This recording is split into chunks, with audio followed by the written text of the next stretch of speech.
नमस्कार दोस्तों, स्वागत है आपका एक बार फिर से भारत समाचार के हमारे इस खास कार्यक्रम में जो आधारित है कानाफूसी, गपशप और चर्चाओं पर।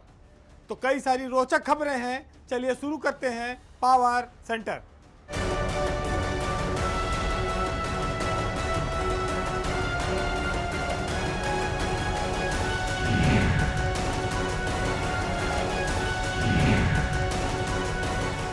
आज शुरुआत एक चर्चित शादी से। पुलिस की वर्दी, रौब-दाब, लेकिन उसके इतर प्रेम मोहब्बत की बातें। यूपी में दो आईपीएस अफसर शादी के बंधन में बंधने जा रहे हैं। दोनों नौजवान हैं, दोनों अलग अलग प्रदेशों के हैं, लेकिन कहते हैं कि प्रेम की कोई सीमा नहीं होती और सीमाओं के पार जाकर भी प्रेम होते हैं। आज बात हो रही है संभल जिले के एसपी हैं कृष्ण कुमार बिश्नोई की, जिनकी शादी इन दिनों उत्तर प्रदेश में सोशल मीडिया पर इस समय काफ़ी छाई हुई है, चर्चा में है। और बिश्नोई परिवार की जो बहू हैं वो अंशिका वर्मा हैं, वो भी आईपीएस अफसर हैं और अंशिका इस समय बरेली में एसपी दक्षिणी के पद पर तैनात हैं। ये मामला प्रेम से जुड़ा हुआ है।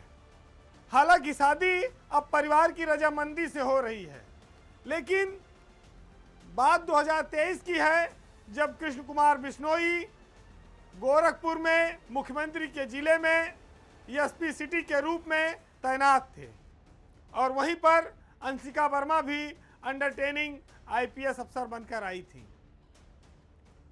बिश्नोई 2018 बैच के आईपीएस अफसर हैं और अंशिका 2021 बैच की। वहीं पर जान पहचान हुई, एक दूसरे की कार्यशैली से लोग प्रभावित हुए। कुछ समय बाद कृष्ण कुमार बिश्नोई एसपी संभल बनकर चले गए। एसपी संभल के रूप में बिश्नोई मस्जिद के अवैध निर्माण को तोड़ने को लेकर, फिर वहां पर हुए बवाल और दंगे को दबाने को लेकर कामयाब अफसरों की श्रेणी में गिने जाने लगी। अंशिका उत्तर प्रदेश के प्रयागराज की रहने वाली हैं और राजस्थान में जाकर ये लोग विवाह करेंगे। इसी 28 मार्च को इनकी शादी तय हो गई है, फिक्स हो गई है। अच्छी बात यह है कि बिश्नोई को उनके ही कैडर की महिला से प्रेम हो गया है। दोनों लोग एक ही स्टेट में रहेंगे और सरकार भी ऐसे लोगों को मौका देती है कि वो एक साथ जिले में रहें या आसपास रहें, तो लाइफ अच्छी कटेगी। ये चर्चा शादी की इसलिए ज़्यादा हो गई कि पिछले दिनों होली का त्यौहार गुजरा। उस होली के त्यौहार में भाई पुलिस की होली जो होती है आम पब्लिक की होली के एक दिन बाद होती है। अब जिसकी शादी तय है उसकी होली तो कुछ विशेष ही होगी। और बिश्नोई साहब का डांस पिछली होली में भी काफ़ी वायरल हुआ था, इस बार भी। तो जब कहते हैं कि भाई होली में सारी मर्यादाएं टूट जाती हैं, वहाँ मर्यादाओं के लिए कोई जगह नहीं होती, तो ठंडाई पीकर भी डांस कर सकते हैं और अपना वांछित पेय द्रव्य लेकर भी आप डांस कर सकते हैं। उस पर कोई रोक नहीं रहती उस दिन। ना तो सिपाही, दरोगा और डीआईजी, डीजीपी में कोई अंतर रह जाता है, सब बराबर रहते हैं। और फिर वो धमाल खाली संभल तक सीमित नहीं रहा। अंशिका वर्मा का भी जो डांस है वो सोशल मीडिया पर लाखों उसको व्यूज़ आ रहे हैं, मिलियन में आ रहे हैं। तो नौजवान जोड़ा है, ये प्रेम के बंधन में रहा, अब शादी के बंधन में बनने जा रहे हैं। बिश्नोई ने अपने काम से, अपनी कार्यशैली से उत्तर प्रदेश में योगी सरकार में काफ़ी नंबर हासिल किए हैं। खास तौर से तब जब संभल में साफ तौर पर हिंदू मुस्लिम का मामला आया, मस्जिद को गिराने का, अवैध मस्जिद को गिराने का मामला आया। वहीं पर एक और सीओ थे जो काफ़ी चर्चित हुए, पहलवान थे, हालांकि उनका ट्रांसफ़र हो गया। लेकिन कृष्ण कुमार बिश्नोई ने जो फायरिंग हुई थी उसमें बहुत सारे लोगों को जेल में डाला। पुलिस का एक सख्त चेहरा उन्होंने वहाँ पर पेश किया और कहा जाए तो जो सरकार कहा है उसके अनुसार काम जो अधिकारी करते हैं वो सरकार की नज़रों में भी अच्छे होते हैं। अभी कुछ दिन पहले मुख्यमंत्री से भी वो मिलकर गए थे। तो अब पुलिस विभाग में ये यंग और स्मार्ट जोड़ी पति पत्नी के रूप में आपको कुछ दिन में दिखाई पड़ेगी। और जिस हिसाब से कृष्ण कुमार बिश्नोई काम कर रहे हैं उससे तो यह साफ है कि अभी योगी सरकार जब तक रहेगी वो लगातार जिले के चार्ज पर बने रहेंगे। अब एक रोचक खबर, क्योंकि जब आप आसमान में हवाई जहाज या हेलीकॉप्टर देखते हैं तो आप सबकी निगाह ऊपर चली जाती है और आम आदमी को ये लगता है कि इसमें बैठ के जाने में तो बड़ा मजा आता होगा, ये तो अंदर से कैसा दिखता होगा, एक रोचकता रहती है। यूपी सरकार ने एक सबसे बढ़िया वाला हेलीकॉप्टर खरीदा है, वो भी मुख्यमंत्री के लिए खरीदा है। योगी आदित्यनाथ की सरकार में दुनिया का सबसे बेस्ट हेलीकॉप्टर अभी नया खरीदा गया है, जिसकी कीमत 100 करोड़ रुपए से ऊपर है। यह हेलीकॉप्टर तमाम खूबियों और खासियत से भरा हुआ है। आप ये कह सकते हैं कि यह आसमान में एक चलता फिरता अभेद किला है। जी हाँ, बिल्कुल, योगी सरकार में दुनिया का सबसे उन्नत हेलीकॉप्टर आया है जो इटली से खरीदा गया है और इसका नाम है अगस्ता वेस्टलैंड AW139। लियोनार्डो नाम की एक कंपनी है जो इस हेलीकॉप्टर को बनाती है। ये दुनिया का सबसे सेफेस्ट हेलीकॉप्टर माना जाता है। तो इटली से आया है, पहिए भी लगे हैं, देखिए इस जहाज में। ये हेलीकॉप्टर पहिए भी है, नहीं कि खाली डंडा वाला उतर जाए, लड़खड़ा जाए, गिर जाए, पहिए पे चलता भी है। ये आप अगस्ता वेस्टलैंड के इस हेलीकॉप्टर को दुनिया का सबसे आधुनिक और सुरक्षित हेलीकॉप्टर कह सकते हैं, जो इन दिनों मोस्ट VVIPs को सेफ यात्रा की गारंटी प्रदान कर रहा है। इसकी खासियत यह है कि ये हर मौसम में उड़ान भर सकता है, चाहे बारिश हो, चाहे बादल गड़गड़ा रहे हो, मौसम कितना खराब हो, रात का अंधेरा हो, या उड़ान भरने में सक्षम है। अगस्ता AW139 की जो क्षमता है वो करीब 15 यात्रियों को एक साथ लेकर उड़ने की है। हाईटेक सिस्टम से यह हेलीकॉप्टर लैस है और बताते हैं कि यह बिना रुके 600 किलोमीटर उड़ सकता है, यानी कि 250 प्रति किलोमीटर घंटा इसकी स्पीड है। 2 घंटे की फ्लाइंग ये कंटिन्यू करेगा, 2.5 घंटे की लगभग।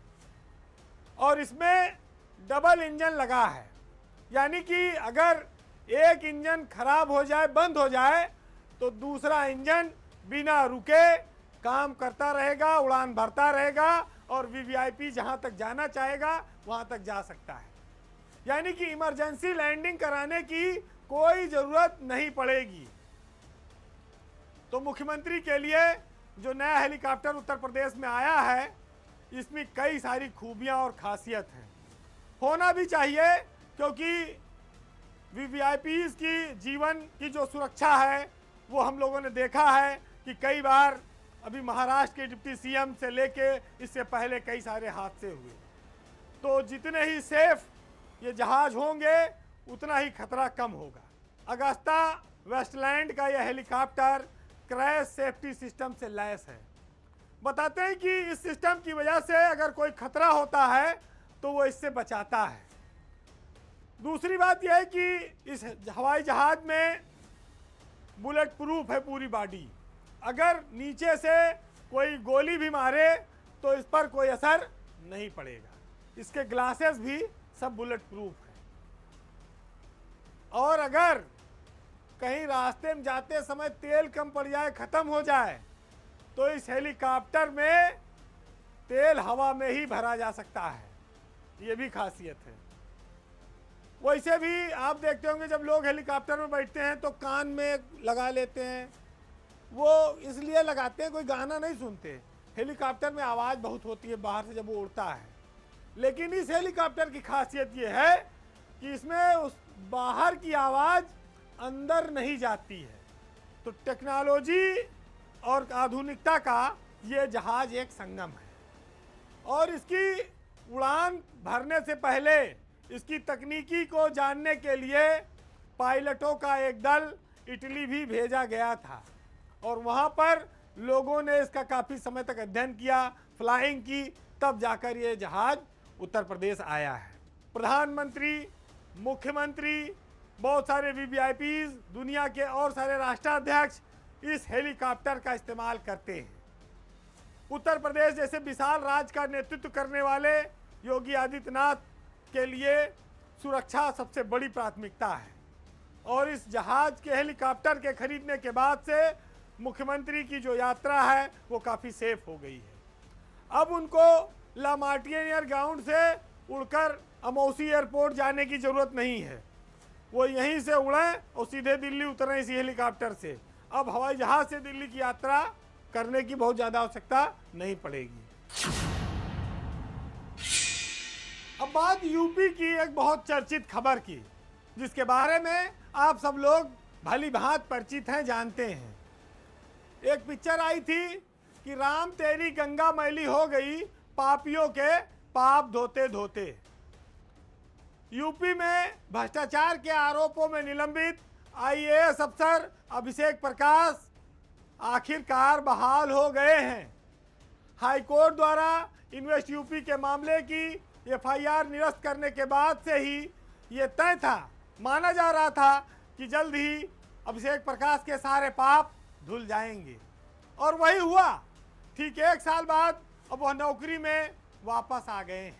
पर अभिषेक प्रकाश का इतिहास ऐसा रहा है कि एक मुकदमे में भले ही मुक्ति मिल गई हो, दाग मिट गया हो, लेकिन मूल सवाल आज भी जिंदा है कि इन्वेस्ट यूपी में प्रोजेक्ट पास करने के बदले सोलर कंपनी से घूस किसने मांगी थी, किसके कहने पर मांगी थी, और 1 करोड़ रुपए की जिस घूस की बात की जा रही थी, बिचौलियों को देने की बात की जा रही थी, वह सोलर कंपनी ने किसके कहने पर दी थी।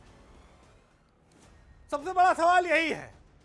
और अगर घूस नहीं दी थी तो फिर अब सोलर कंपनी वाले पे एफआईआर होनी चाहिए कि उसने सरकार को बदनाम क्यों किया, उसने झूठा आरोप क्यों लगाया, उसके खिलाफ विभाग को मुकदमा लिखवा देना चाहिए।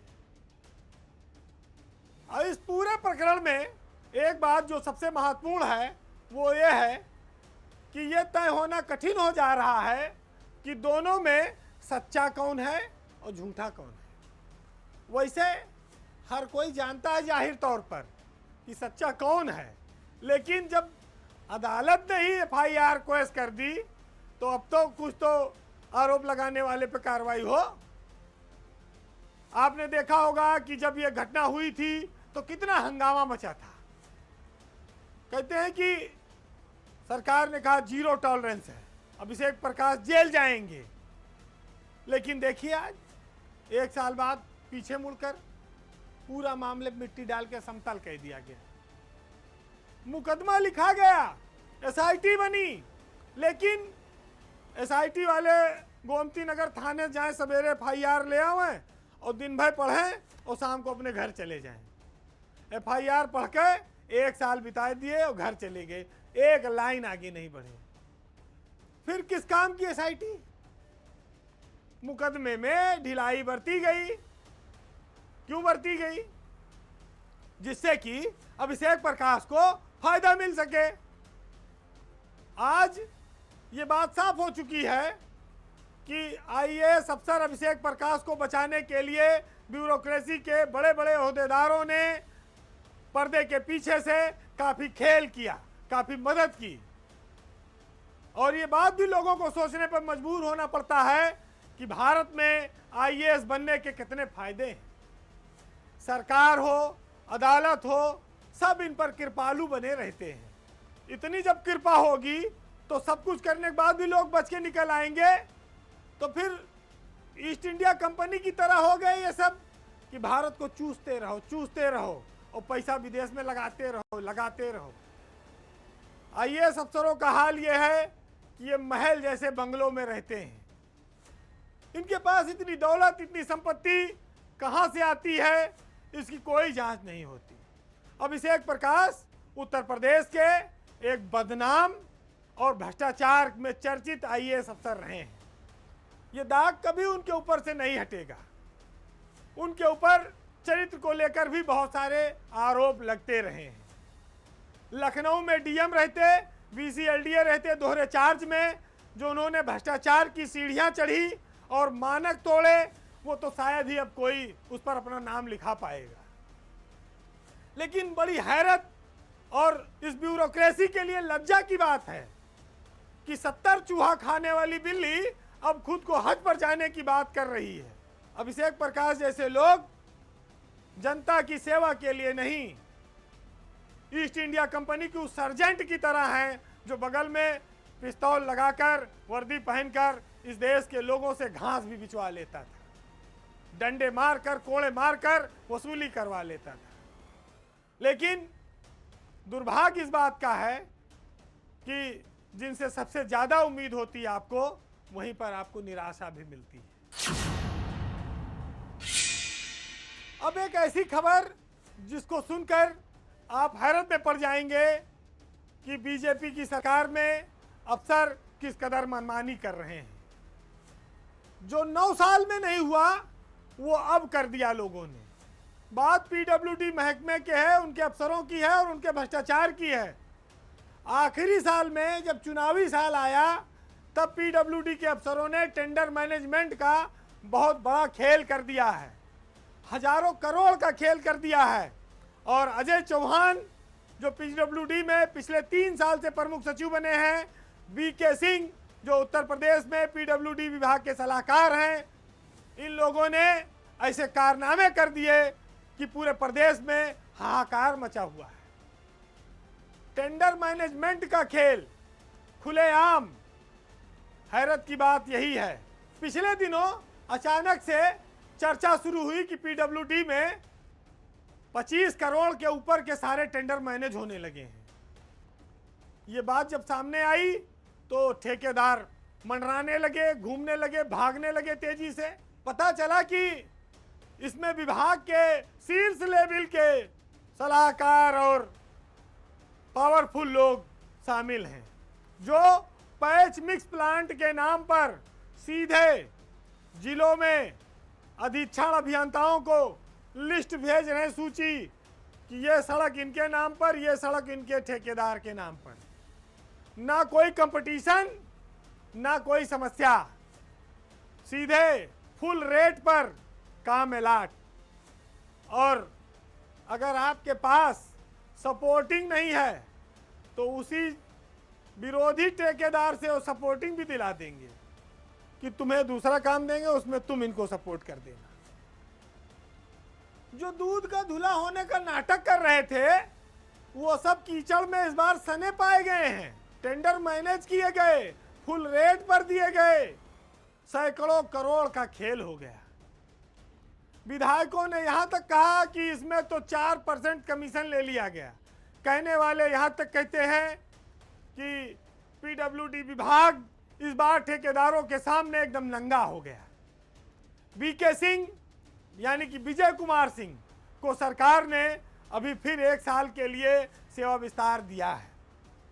वीके सिंह एक ऐसे चमत्कारिक इंजीनियर हैं उत्तर प्रदेश में, जो मायावती सरकार में भी लखनऊ में रहे, तब एक्सीएन थे, फिर एसी थे, फिर अखिलेश यादव की सरकार में वो यहीं पर चीफ इंजीनियर रहे, फिर वो योगी की सरकार में यहीं पर ईएनसी बन गए और रिटायर होने के बाद 2019 में जब वो रिटायर हो गए तो उसके बाद से 2026 तक वो उत्तर प्रदेश में पीडब्ल्यूडी विभाग के सलाहकार हैं। लोग मुंह ताकते रह जाएं, वीके सिंह का जलवा कम नहीं हुआ। 30 करोड़, 40 करोड़, 50 करोड़ के ठेके, 70-80 करोड़ के ठेके मंडलवार आवंटित किए जा रहे हैं। वो लोग सरकार की बदनामी में बहुत अहम रोल निभा रहे हैं। आज उत्तर प्रदेश में अजय चौहान और विजय सिंह की जोड़ी पीडब्ल्यूडी में इतनी पावरफुल है कि वो जो चाहती है वो करती है। हालांकि अजय चौहान, आप जानते हैं कि वो खुद आईएएस हैं और उनकी पत्नी आईपीएस अफसर हैं और वो दोनों सरकार के भरोसेमंद अफसर हैं। उनकी छवि भी अच्छी रही है अभी तक, लेकिन मधुर वाणी वाले अफसर जनता के काम आवे ना आवे, अपने लिए सारा रास्ता खोज के रखते हैं, लेकिन उनके लिए आसान नहीं है। विधायक इतना घेरे हैं कि कार्यालय में बैठना मुश्किल हो गया, भागे रहते हैं, ऑफिस में बैठते नहीं अपने कार्यालय में। पता लगा अजय चौहान छुप छुप के बैठते हैं, कहाँ? कहीं राज्य सेतु निगम में, कहीं पीडब्ल्यूडी के किसी ऑफिस के कोने में मुख्यालय में, तो कहीं निर्माण निगम में। जो विधानसभा में सचिवालय में उनको शासन का कमरा मिला है, वहां नहीं बैठते हैं। मुख्यमंत्री तक ये बात शिकायत पहुंच चुकी है। इस डर से अफसरों ने अपने कदम पीछे खींच लिए हैं। चर्चा ये है कि पीडब्ल्यूडी में फिर एक नई लिस्ट की तैयारी चल रही है, यानी कि 31 मार्च से पहले जितना बजट है उसको हिला के किनारे कर दो। एक तो यह आरोप नहीं लगेगा कि बजट नहीं खर्च कर पाए, और दूसरा इसी 1 मार्च के महीने में 4-5 हजार करोड़ रुपया अगर खर्च हो जाएगा तो फिर इतनी बहती गंगा में कौन ध्यान दे पाएगा? उसी में सबका भला हो जाएगा, सबके पाप धुल जाएंगे। कि जिंदगी में जो पाप आप करते हैं, भले कोई न कहा है, लेकिन 2 लोग ऐसे हैं जो आपके हर हरकत को जानते हैं। पहला आपका जमीर, दूसरा ऊपर वाला खुदा। ये दोनों आपकी हर अच्छी और बुरी स्थिति को, निर्णय को, अंतरात्मा को बताते हैं। आप भले न स्वीकार करो, छुप छुप कर कितने दिन चलोगे? फिलहाल आज के पावर सेंटर में इतना ही। जाते जाते कुमार विश्वास की एक रचना है, उसके साथ हम आपको छोड़ जाएंगे, क्योंकि आईना जो होता है वो लोगों को सही चेहरा दिखाता है। उन्हीं से जुड़ी हुई ये लाइनें हैं, आप सुनिएगा। कि सूरज पर प्रतिबंध अनेकों और भरोसा रातों पर, नयन हमारे सीख रहे हैं हंसना झूठी बातों पर। हमने जीवन की चौसर पर दांव लगाए आंसू वाले, कुछ लोगों ने हर पल हर दिन मौके देखे बदले पाले। हम संकित सच पर अपने वो मुक्त स्वयं के घातों पर, नयन हमारे सीख रहे हैं हंसना झूठी बातों पर। नमस्कार।